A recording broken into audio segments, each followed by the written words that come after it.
There we go.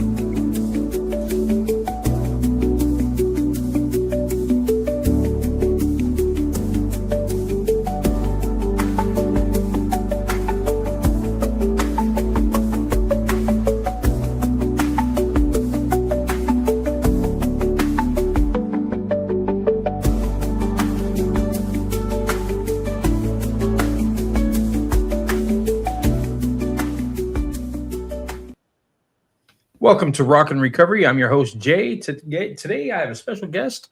Her name is Heather Willis, and she's here to share her story. So I'll just let Heather get right to it. Thank you for being on the show, Heather. And, Thank you. I really appreciate you taking the time out of your day just to come on the show. Thank you. So I've been in recovery for 11 years,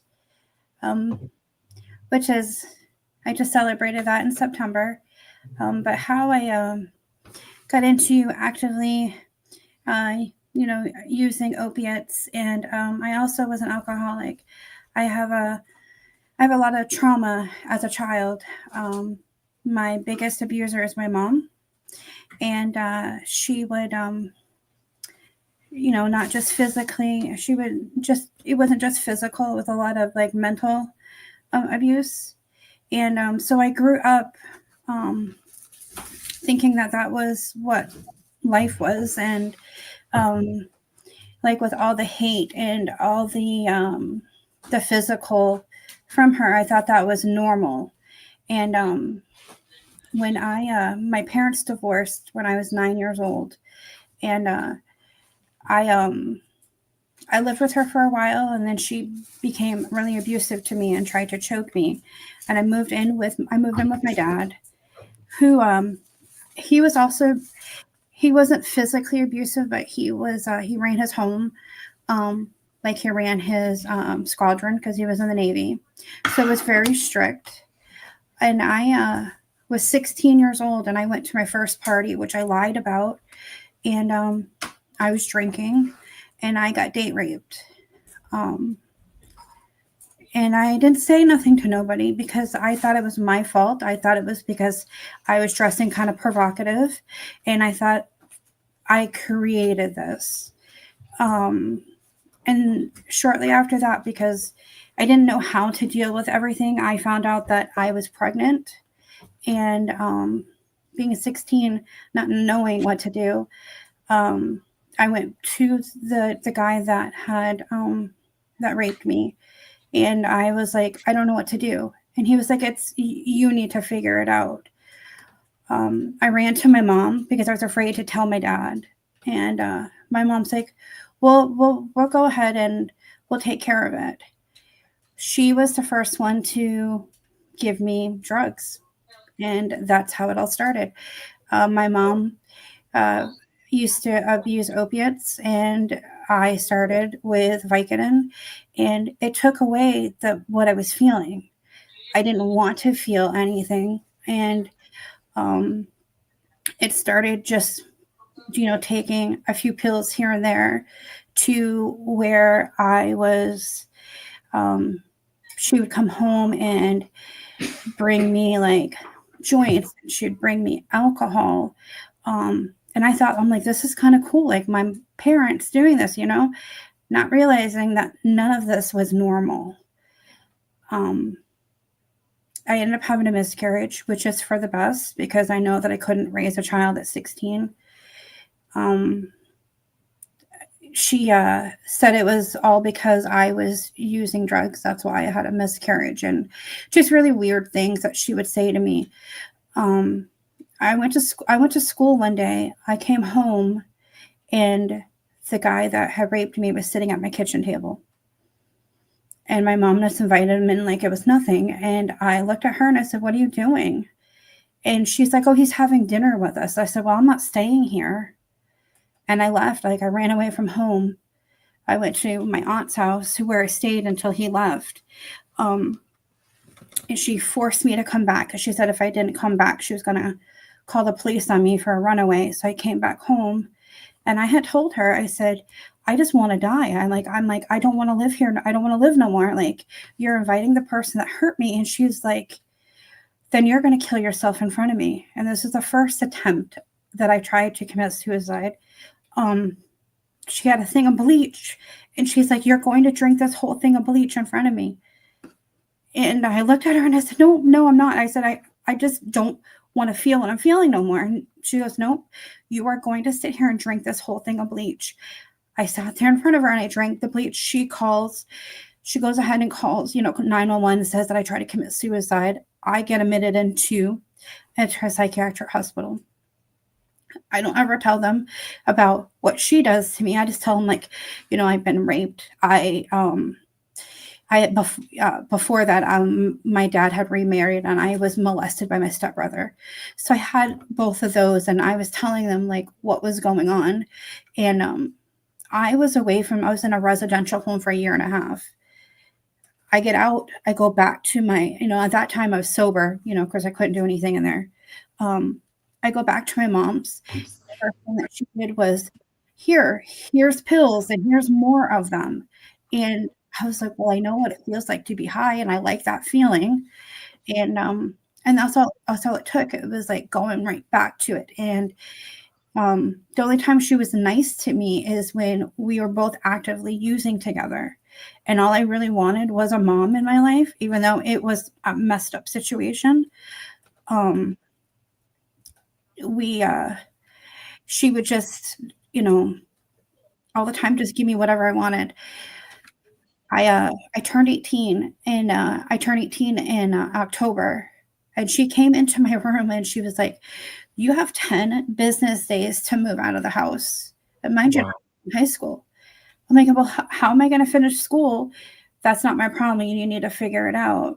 And so I ended up moving in with my aunt and uncle, where I ended up graduating. At that time, I wasn't drinking, and I wasn't using any type of pills. I was still smoking, weed without my aunt and uncle knowing. And that's when I met my husband. I met him on a chat site, and he kind of rescued me from everything I was going through.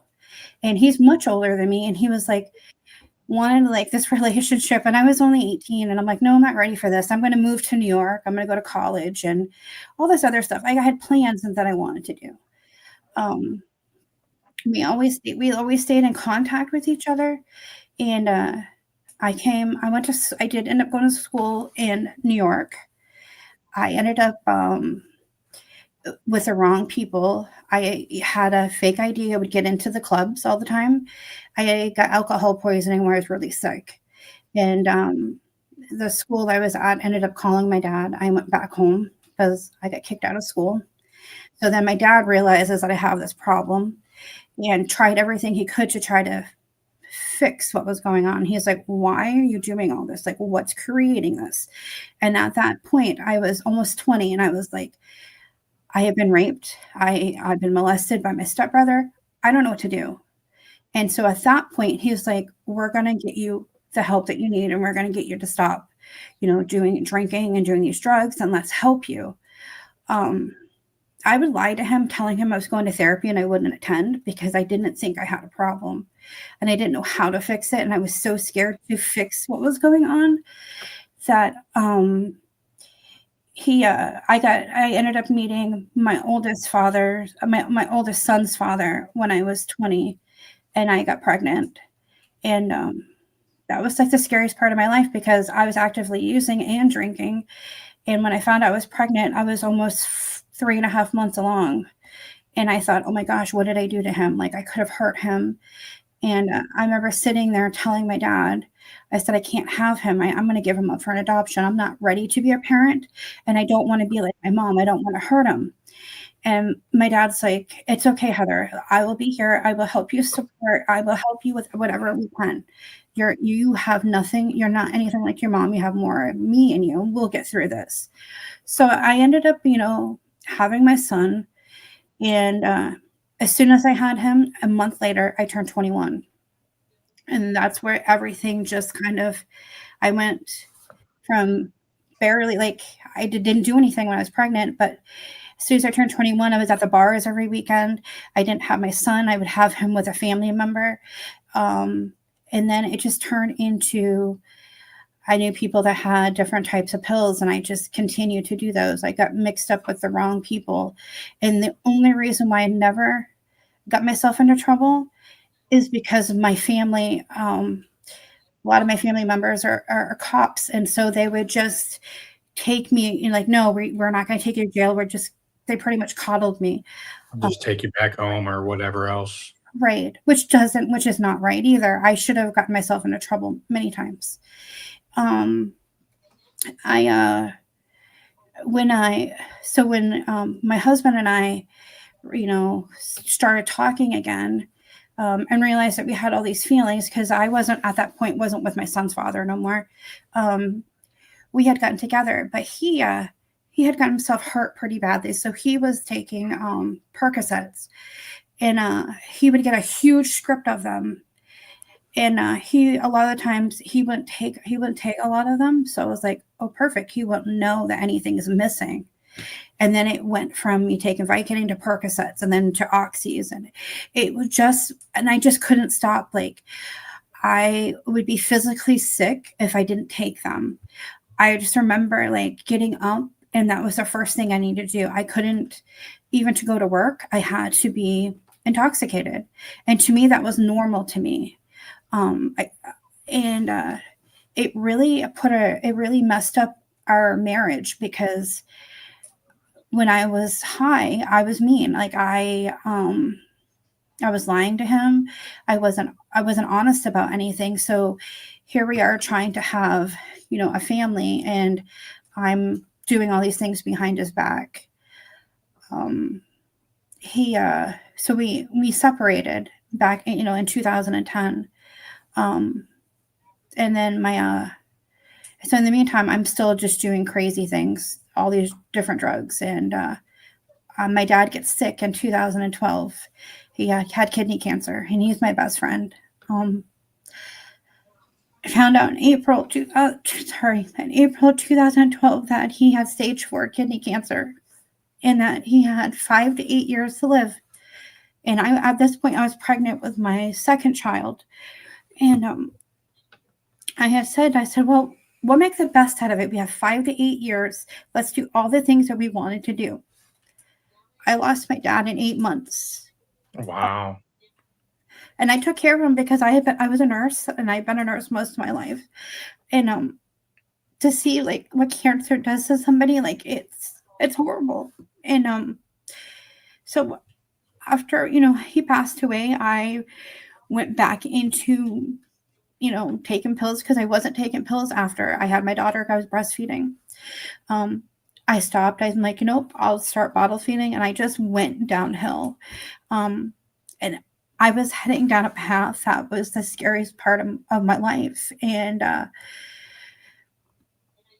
so he passed away in November, and I ended up just doing all these crazy things. And back in 2000, so from like 2012 to 2014, I'm just still taking whatever. There's many times I've gone to the hospital to have my stomach pumped. I remember one time this is in Rockland, where my family's from. I went to a party, and I don't even know what I took. I just took whatever. And I passed out on the sidewalk. They thought I was no longer here. I got rushed to the hospital, where of course they're pumping my stomach. And I get admitted again to the psychiatric hospital, and they're like, you need to go to rehab. And I said, I don't have a problem. And not realizing, I had a major problem, and I refused to go to rehab. So they held me in the psychiatric hospital for, it was like a period of 14 days, and then finally let me go. After that, I went, it was almost like once you kind of start, like you just don't stop. And I took more and more of everything. I had told both of my children's father, I said, I'm going down a path, and I don't want my kids to see this, and I don't know what to do.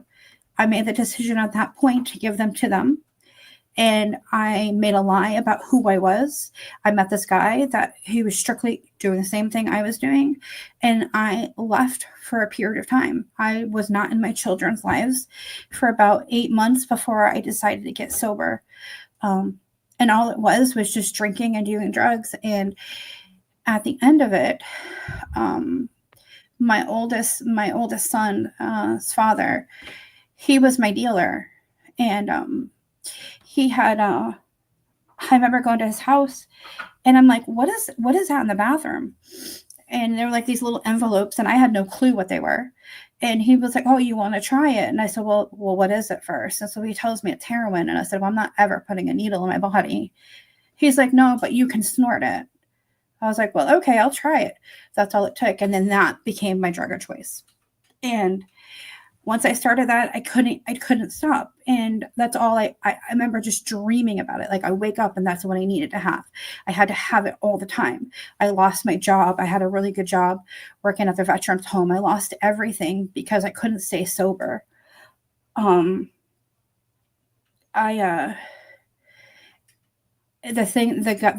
guy that I was living with, and we were living literally in a camper and somebody's backyard, and him and I had become a really toxic relationship because we're high and we're drunk and we're just mean to each other.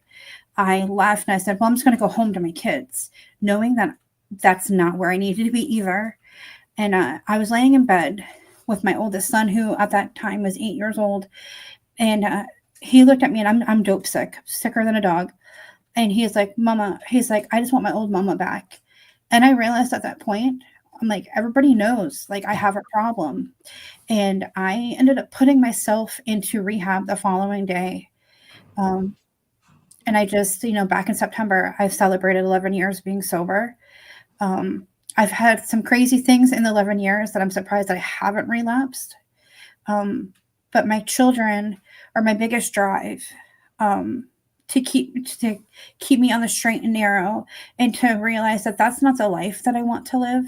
And I don't want them to ever think that just because of the stuff I have gone through, that is the way to live life. I never want them to have to bury me because I'm not sober.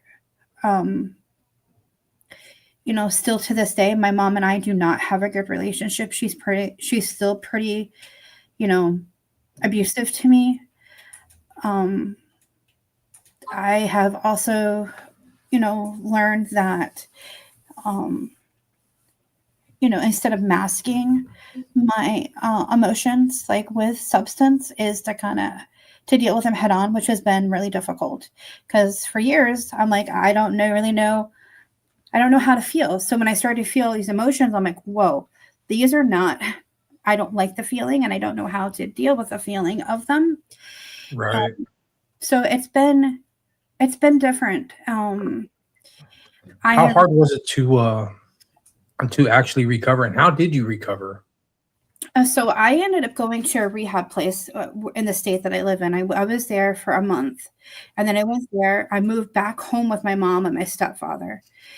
Because I didn't want to be around my children. Not that I didn't want to be, I didn't feel like it was healthy for me to be around my children until I could be sober. So I moved back home with my mom and stepdad, and then I did a program called an IOP program.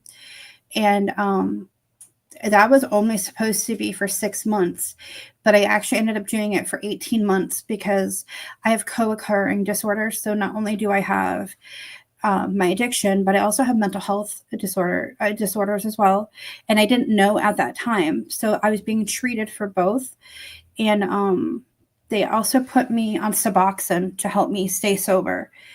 I didn't like it because my thought was, I saw these people coming into class and they were high. And I was like, no, I want to get sober. I don't want to trade one thing for another.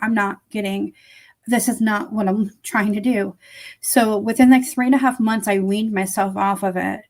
Haven't had to be on anything like that. I realized at that point in my life, my best friend was the hard candy. Like I constantly had to have something sweet, to take away my cravings. I still have a sponsor and I actually live in the same area now. When I first got sober, and it's a place called the Barn. It's a network place, and it's not just for alcoholics, but it's also for AA. I'm not for AA, but for NA, and it's just a great community. And that place has saved my life. I remember on Christmas sitting there. They do 24-hour meetings on holidays. I literally stay there the whole time because I'm like, if I'm out, I'm so afraid I'm going to relapse and I don't want to. I literally sat there and listened to these people's stories and hoped. I'm like, man, one day I really hope I could be able to tell my story and be like, I have been sober for this period of time. I've been able to beat this, and I was only just a couple months sober at that point. And now, like, looking back, I'm like, I am one of those people. Like, I'm able to be like, I have been able to come above this and ahead of this. Currently I'm in my sophomore year, going to school to be a substance abuse therapist. My hope is to help people and to give them the hope that they can, work through what's going on and they can beat this and that. Addiction doesn't define who you are. We are people, and just because we've had things happen to us does not make us, I get to us, not because of us. Right. Like, I get frustrated. To you, not because of you. Right. Because when you think about it, there's a lot of judgmental people, and and a lot of it's because they don't understand it. So it's easier just to judge somebody instead of being like, hey, like, what has happened? And instead of understanding, they are just so quick to be like, oh no, you're an addict. You're always going to be a druggie. You're always going to be an alcoholic. No. Right. I will always be an addict and an alcoholic, but I'm not actively using. We do recover. I am, not a bad person.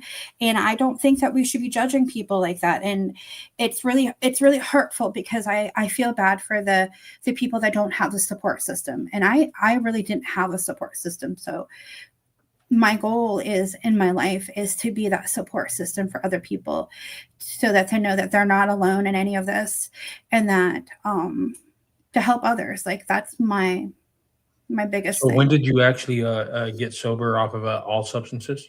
It was September 15th of 2014. Wow. So it's going on 11 years. It just hit 11 years, in fact. I just hit 11 years. Yeah. That's awesome. That's amazing.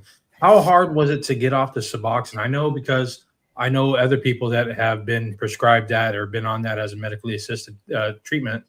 And sometimes they say the Suboxone was worse than the actual drug that they were on. It made me really sick. They put me on a really high dosage at first. And I remember the first time I took it, I felt like I was drooling on myself. I can't even I was just not with it. And I remember going to my med provider. I said, I don't like this. I don't like how it makes me feel. I said, and I can't function. All I want to do, I kept nodding off. So I felt like I was still actively using. I'm like, this doesn't make sense. So she had dropped me down quite a bit. And then I had told her, I said, I don't want to be like these people that are coming into group that are high off of this. This is not my goal. I said, my goal is to be sober. And I don't feel like me being on this for a long period of time, I'm going to stay sober. I'm going to get addicted to this. I have addictive personality. I said, whether it's to, drugs, alcohol, like, I spend money like crazy. Like, you know what I mean? Like, I just, have that type of personality, and I didn't want that. So she had helped me wean off of it, which was the best decision of my life. So you were out of your kids' lives for the 8 months that you were in treatment. Is that what you said? I didn't have my children in my life for about 18 months. 18 months. 18 months. I commend you for getting those back, your kids back, and going through treatment. How much did you say it was a dual diagnosis program? Yes, I was in a dual. Dual diagnosis. So I have bipolar. I'm bipolar. I have PTSD. I have anxiety, and I have depression. So and now I have social anxiety. So now it's even worse. But so how hard was it to work on the personality aspects instead of just the addiction aspect? How hard was it to get through that? It was really hard because I didn't realize I had these problems. So at first before I got diagnosed with bipolar, they thought I had personality, like where I have like split personality, and I was like borderline personality disorder is what they called it. And I was like, well, what does that mean? I had no clue. And then when they realized, because I was very manic and I would have the ups and downs, and I've always had the ups and downs, when they realized at that point that I was bipolar, they had put me on medication. So when I started to get medication to lessen the severity of my mental health, I was able to focus on staying sober, because before it was like I was taking these drugs and alcohol not to feel all this other stuff. And so when now I was able to feel these things, it was scary, because I'm like, whoa, I have feelings. I don't like them. I don't know what to do with them. And if this doesn't feel right, all I know what to do is to mask it.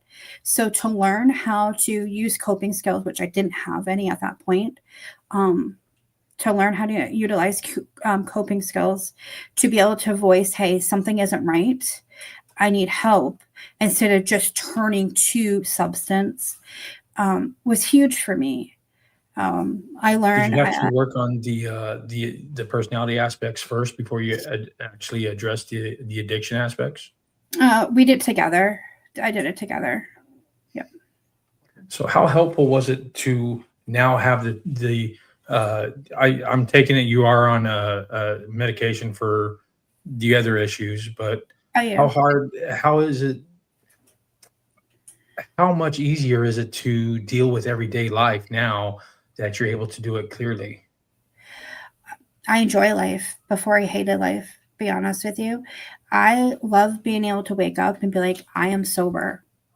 I'm able to, and I have encountered some really rough things in the 11 years, but I've been able to do it sober. I haven't been like, man, I'm going to go drink, or I'm going to go ahead and go take this drug because I can't deal with this. There are times that I scream, there's times that I cry, but that's okay. I've been able to push through this and to work through this. Does anything ever get too tough that you actually feel like or thought about going back to addiction? I did. Oh my goodness. Probably like 6 years ago, I did. I became homeless. I got in a relationship that wasn't healthy, and he had lied to me and told me that, he had a place, and I get down there and my daughter was young, and he got evicted, and I didn't know what to do. And I'm in a place that I had no idea. And so the first thing I thought, well, I'm going to go to the police station and see if they can help me, because I didn't know what else to do. And they ended up calling, the state on me. They called CPS on me, who then took my daughter from me. So I looked at them. I said, if you're going to take her, I have nothing else to live for. I'm going to go ahead and go back to drugs at this point. Well, they went ahead and blue papered me into the psychiatric hospital.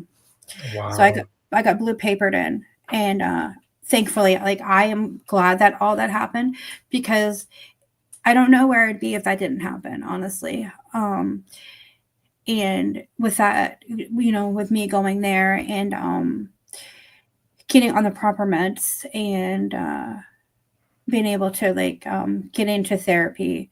The therapy has been the biggest thing for me. Finding somebody that I'm comfortable with, because it's hard to talk to, to open up about all the different things. I've done all sorts of different type of therapy, substance, and I had a therapist that specialized in substance abuse. And then when I got on top of my addiction, I was like, well, I need to work on my trauma. But that's something that's really hard, because it's like I have buried that along, and I just keep putting stuff on top of it. Now that I am in EMDR, which is literally taking the Band-Aids off and opening up all these wounds that I'm some of the stuff I didn't even remember. Right. Has been really difficult. But at the same time, I'm able to process it, and I'm in I'm in the mindset in a healthy, space in my life that I know that I'm not going to go back to using drugs, and that the stuff that has happened to me has not been my fault. I've been carrying it on, thinking, man, it's maybe my attitude, maybe it was just it has to be me. Well, no, it wasn't me. My mom chose to do these things for what reason? I don't know. Um, How I hard just was it to in early on? You said you had to move back in with your mom. How hard was that, knowing what she put you through and all the trauma that you faced there before? How hard was that? It was very hard. I a lot of times wasn't home between working because I went back to work. Between working and being in groups, I wasn't home much. And my stepfather, he after my dad passed, he kind of he like he was like my dad too. He wouldn't let my mom be mean to me. He would put my mom in her place. Um, and when she's sober, like when they were together for a long time, when she's sober, I get along great with my mom. But my mom's an alcoholic, and she is the meanest woman when she's drinking.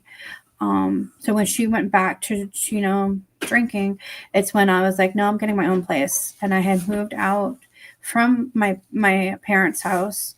Had my own apartment for a little while. I ended up, getting myself a dog just to kind of keep me, you know, occupied and to keep going. And I stayed there for probably like 6 months before I moved back home to get my children.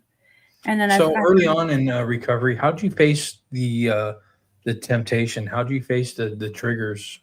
Because I know your mom had to have been a big trigger. my mom was a huge trigger. So how do you face that daily? I literally lived on the phone with my sponsor, no joke. And I would find ways to get out of my house just to go to be in groups so that I didn't have to deal with her.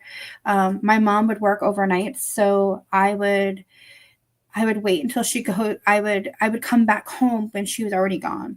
And then when she was home during the daytime, I would always make sure that I wasn't home. So I had very limited like contact with her. And when it come to weekends, I dreaded the weekends the most because I never knew like how the weekends never knew what's going to happen. But I always tried to make sure that I was in some type of going to some type of meeting. So I stayed in meetings like pretty much all the time. So now, what do you do to maintain your sobriety? Do you still go to meetings? Do you still Um, talk to your sponsor? I still talk to my sponsor. I haven't been over there to. She wants me to come over to do peer support over there, which I'm with school right now. So it's kind of a little crazy for me to do. I do a lot of online meetings.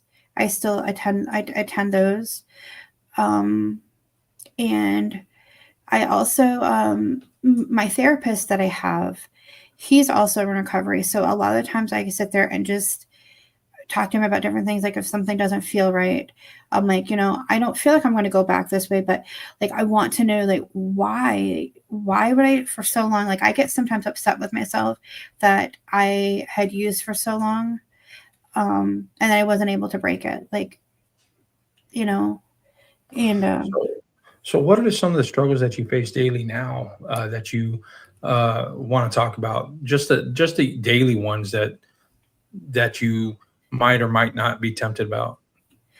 um, a lot of it. My mental health is a big one. I This time of year is the hardest time of year for me, just because I lost my dad in November, and his birthday is in January, so I struggle this time of year. I do have a really good, like I have my therapist, I have a med manager, so I'm able to reach out anytime something isn't right.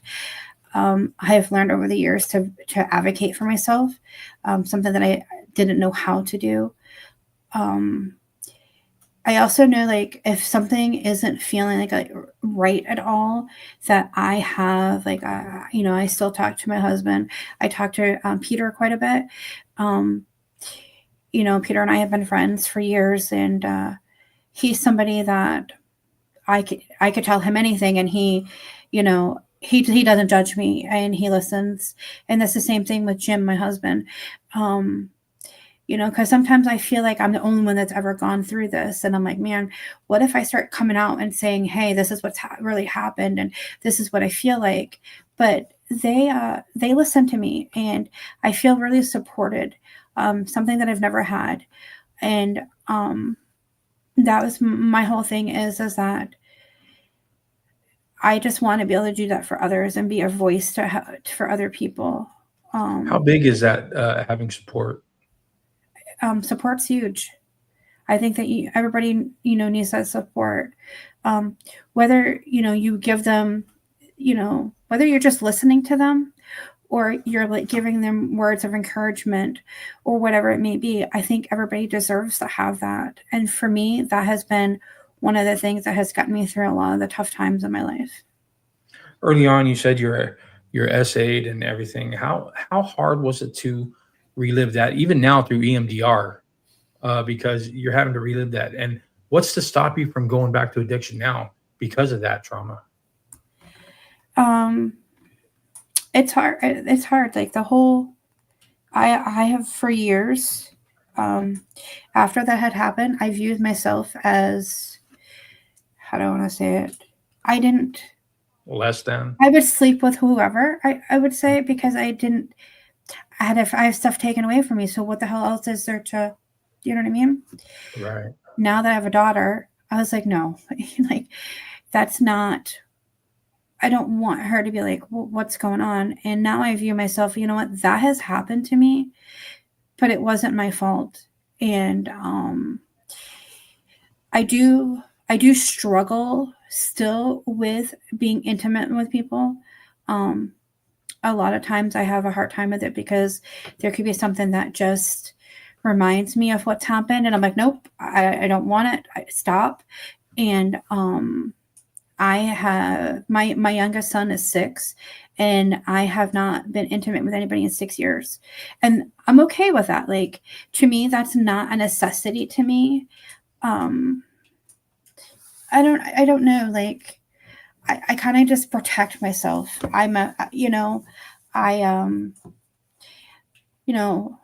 Sometimes I'm like, I want to, to be with somebody, but at the same time, I'm scared to death because what's going to happen? Did you equate sex with love at the time? Just somebody that give you attention? Yes. At the time, Yeah, and I thought, well, if they're sleeping with me, they love me. Or my other thing is, and I know this now, like when I have met people and they like love bomb you. Oh, I love you. I love you. I love you. I'm like, oh, they really do love me. No, they don't love you. Like, this is not normal type of stuff. But because that's what I was searching for, because I didn't have it, like, to me, it seemed normal to me. Now I know that's a huge red flag. And if I hear it, I stay the heck away from it. I'm like, nope, I don't want it, but it's taken me a long time to see the red flags. A lot of the times I'd get myself in a situation and then I'm like, oh my gosh, what am I in? Yeah, how do I get out of it? And by that time you're in the thick of it and it's the hardest thing to get out of. The other thing I've struggled with is setting boundaries. I have just over the last year been able to set boundaries. I set a boundary with my mom and I'm like, I love my mom and I will always love my mom, but I keep her at a far distance from me. I hadn't seen her for over about a year until the other day. And it was just a lot for me because it's like, when I left her house, she was very violent towards me. And I want answers. Like, I want to know why. And I tried to understand, like, I sat down with her because she was drinking pretty heavily. And I said, can you tell me why you drink? I want to understand. I know why I chose to drink and I want to be able to support you. And when she looked at me and told me, she's like, I fucking hate you. That's why I drink. Wow. And it was like, what have I ever done to you to hate me so much? Right. And it hurts, like, you know what I mean? Because she's my only living parent. But I also know at the same time, she's hurting and she's projecting out. And I know that. But still, hearing it from your parent, you're like, what? I just have been able to be like, no, if this doesn't feel right, I'm not doing it. Um, and that has Boundaries are a been, big part of everybody's recovery. I think boundaries are. If we any of us had solid boundaries, we wouldn't have been an addict. We would have been able to stop addiction before, you know, a lot of times anyway, yeah. before it happens, or stop the people, the hurt, the abuse, whatever the case may be, before it happens. If we had solid boundaries, so how solid are your boundaries now, and how do you work on those daily? My boundaries are actually pretty solid. There have been friends that I thought were my friends, where I literally have told them, nope, I'm not doing this no more. You're not going to come. I had a friend that he would become homeless all the time in the wintertime. And Mm. I would feel bad. And I'd open up my home because I was like, no, no, no, I don't want you out. I live in Maine. So it gets pretty chilly up here. And I was like, no, you can come stay with me. But then he would come in my home and try to run my home. And then I felt like it wasn't my home no more. And I have recently just, told him, I said, I can't do this. I said, I don't think this is even a healthy friendship. Um, and I said, this is where if like, we can't be friends, we can't do this. And this is for me. I need to continue to grow and I need to continue to heal. And having you a part of my life is not healthy. And I got called like every name in the book, but I'm okay with that. Like that's how you feel. That's okay. I have to do what's best for me and what's best for my children. And if that's cutting people out of my life, well, then so be it. That's kind of where I'm at this point. Like I'm not here to appease people. I'm trying to do what I need to do to be healthy for myself and to be healthy for my children. How big was telling your story the very first time? How much relief did you get from that? How much did it help you? It helped me a lot, but I get nightmares from it when I talk about it because it's like reliving it. How Um, do you deal with the nightmares, the night terrors, the nightmares? um, a lot of times I don't sleep if I have them. I work at nighttime. I work as a crisis clinician from home. So a lot of times I kind of bury myself between schoolwork and work so that I don't have to think about it. So when do you ever have to work through them? Later after you've had them, do they affect your day? Sometimes I do. And when they do, I just reach out to my therapist a lot of times. So what's one of the biggest things in recovery that you found? My biggest thing in recovery is to being honest with people. I uh, I can't even begin to tell you how many bridges I've burned down, um, the lies, and then there are lies upon lies, and to me they were normal. Um, it's taken me a long time to build that trust back, but I also find that if I'm not honest with people, there, and I know that sometimes me being honest may be hurtful, and I'm not trying to hurt nobody, but at the same time, I need to be true, not only to myself, but I need to be true to other people. And that has been my biggest thing is the whole honesty thing.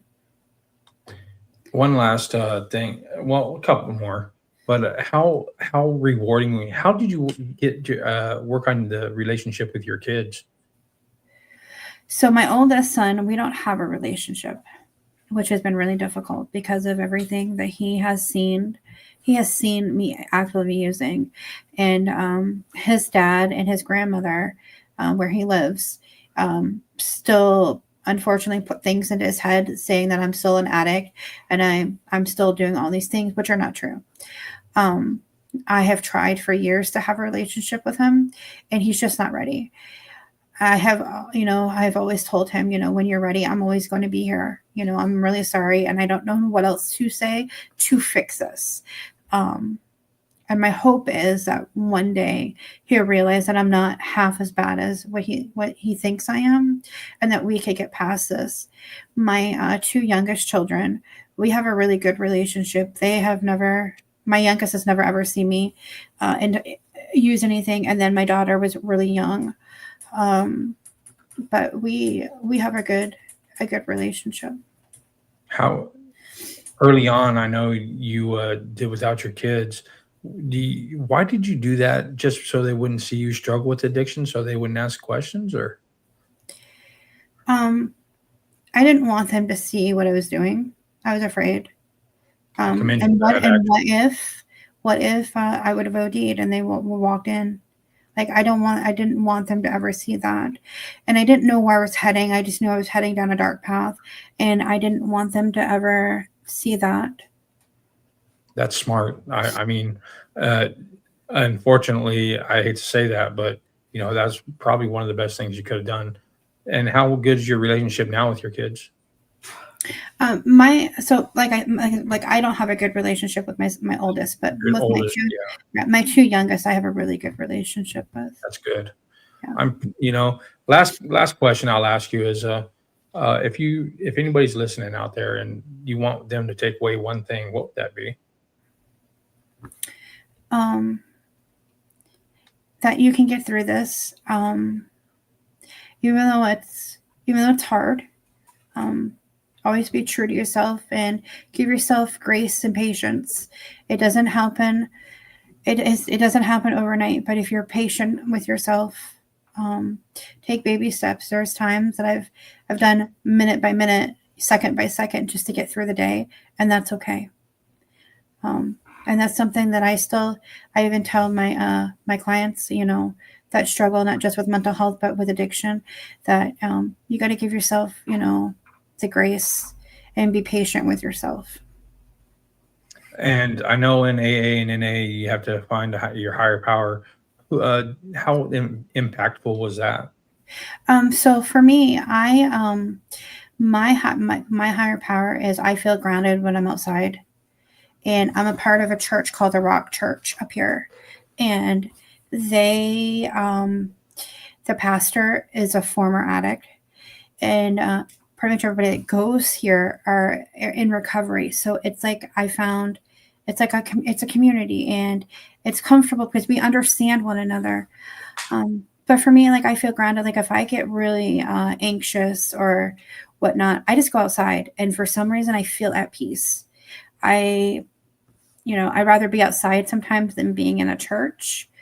Um, it just brings me, peace. The ocean is my biggest thing. I grew up on the ocean, so I feel closer to my dad when I'm close to water, which has been a little difficult now that I live in northern Maine.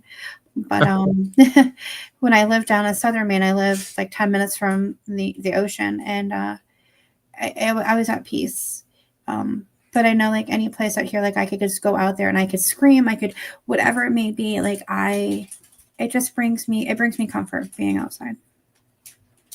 And what's one thing that you want to still accomplish while you're in recovery? One of the biggest things is that of course, I always want to stay sober, but I want to be able to get my degree to help others. I find my biggest thing is that I remember when I first got sober, I had a therapist who had no idea about addiction. All she knew was what she read in a book. Well, Yeah, those are no good. how can you help me when you'd Mm. only read it in a book? You don't know what I'm going through. Later on, I had a therapist who had, experienced addiction, and I was like, it helped so much. And so my whole thing is that since I, only have, the addiction, but I also have the trauma, I want to be able to help others to get through, because I understand it. And if I could have my way, I would just take everybody's pain away, and nobody would feel anything. My goal is just to be able to be supportive to other people that are struggling. Well, I appreciate the time that you took out of your day to come on the show. I agree with you. Just you sharing your story with somebody is going to bring them a little bit of hope. And hope for me is an acronym for hold on, the pain ends. And I honestly believe that everybody that shares their story is going to be somebody else's survival guide on how they get sober, how they manage, how they cope with it, how they get out of it. So I really appreciate you and commend you for staying sober for the last 11 years. That's 11 years in a row. Yeah. That's thank you. awesome. All the work that you put in and continue to do is amazing. So thank you for coming on the show. Thank you for having me. Big shout out to Pete versus Anxiety. Thank you, Pete. We love you. And that's Rock and Recovery. Go rock your recovery. Thank you. Thank you, Heather. All right.